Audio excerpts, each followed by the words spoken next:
Hey everyone, welcome back to the Codis Hub with another algorithm, which is also a classic algorithm, that is the Fibonacci series. So, what is the Fibonacci series is? So let's try. So first of all, we need to understand what is the Fibonacci series. So Fibonacci series is a list of number where each number is the sum up of its last two number. For example, the Fibonacci series is always start from the zero.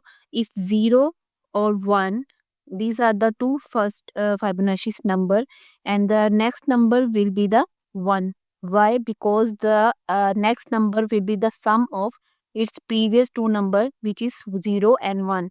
Now the next number will be 2, which is the sum of 1 plus 1, and the next number will be the 3, which is sum of 1 plus and 2.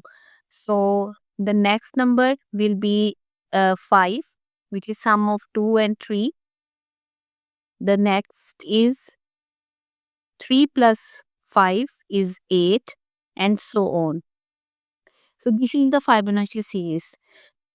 Let's try to generate this Fibonacci series. This is the positive Fibonacci series here. So we will also handle the negative number edge cases in this function here. I'm writing the function Fibonacci series. So this will take an argument, which is the nth number of Fibonacci series. So first of all, we will handle the negative number. As I have said, this is the positive Fibonacci series. So if the number is negative and means n less than 0, it means it's below the 0, then just return the empty array. And if n equal to 1, means you want to get the zeroth Fibonacci series, then return the 0, which will be 0. And if n is equal to 1, which is the second number, then just return to 1. So first of all, we have to store the first two number of Fibonacci series, which is 0 and 1. So I will create an array called the temp. In the temp, I will store first two numbers, 0 and 1. Next, the core logic of the Fibonacci series is the basic formula, the core formula for generating the Fibonacci series is n. For the positive number is n plus n minus 1 plus n minus 2.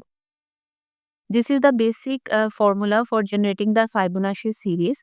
Like n, if n is equal to 3, if you imagine n equal to 3, so in this you can see here on the 0, on the third index, 0, 1, 2 and 3. This is the third index.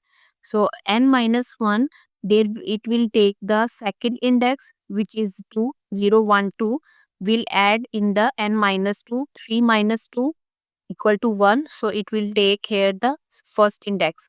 So second index plus the first index. So now I will apply the for loop, and I will start the for loop from the 2. Why? Because on in the temp array, I have already stored the first two index, 0 and 1. So that's why I will start the loop from the index of 2. I less than equal to n and I plus plus. In the for loop, I will just apply this formula.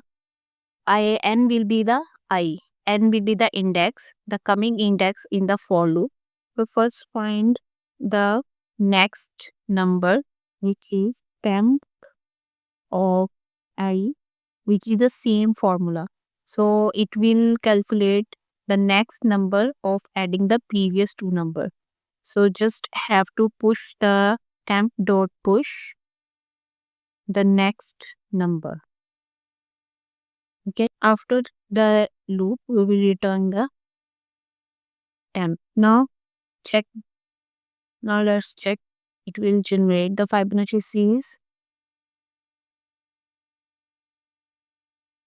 So here you can see it is generating the first 10 Fibonacci series. So in this video, we have covered the positive Fibonacci series. So in the next video, we will try to cover the negative Fibonacci series. We will build a function which will handle both positive and negative Fibonacci series.